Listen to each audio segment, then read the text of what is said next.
आम्हाला मुलगा नाही म्हणून आम्हाला श्रावण बाळाच्या योजना अमोल भैया, सुहास भैया, शीतल दीदी यांच्याकडून आम्ही करून घेतलंय. त्यांनी केलंय आमचं. सर्वसामान्यांची कामं व्हावी. आम्हाला राजकारणाशी काही संबंध नाही.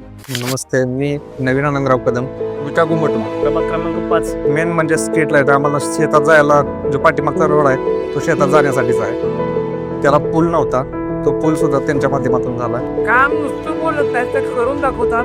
खट्ट्यावर बोलून जाग्यावर पलटी करतात. आमच्या घुमटमाळ 5 नंबर वार्डाचा सर्वांगीण विकास, शेतकऱ्यांचा विकास आणि जे रस्ते गटारी झाले त्याचा विकास. सुहास भैया आणि अमोलदादा यांचं कर्तव्य चांगलं आहे. त्याच्यापासून आम्हाला शेतीला पाणी मिळाले, नाही तर आम्हाला तो घरातून पाण्याचा जार माऱ्यात भरून याचा दिवसभर प्याता संध्याकाळी घरी आणायचा. आणि तलाव्यात पाणी सोडले ते 1 नंबरचं काम झालं. अनिल भाऊनी तलाव्यामध्ये पाणी टाकल्यानंतर आत्ता सध्या 250 एकर माझ्या माहितीनुसार जमीन उसाखाली झालेली आहे. आता नगरपालिकेचे जे घरांचे मोजणी बेकायदेशीररित्या करून गेले होते, त्याचे जे काय कर वाढलेले होते, वाढीव कर म्हणजे इतके प्रचंड प्रमाणात होते की आपण स्वतःच्याच घरात भाड्याने राहतोय की काय असे विचार करण्याची वेळ आली होती.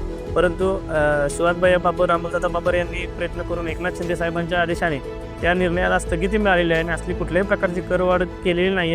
सुहासभैया बाबर, माजी नगरसेवक अमोलदादा बाबर यांच्या मार्फत जो निधी आलेला आहे त्या निधीतून हा रस्ता झालेला आहे. जवळजवळ नेहरू नगर ते लोखंड हॉस्पिटलपर्यंत हा रस्ता झालेला आहे.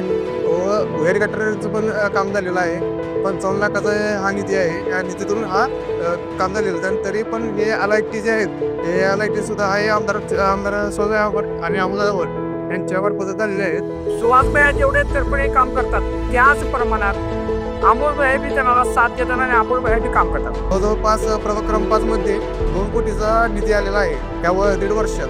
त्यातून सगळे विकास कामे भरपूर झालेले आहेत. पिण्याच्या पाण्याच्या पाईपलाईनसाठी 88 कोटी रुपयाचा निधी मंजूर करून आणला आहे आणि त्यासाठी पर्यायी पाईपलाईन वाजरच्या तलावातून ते पाणी पुरवठ्याची व्यवस्था करणार आहेत.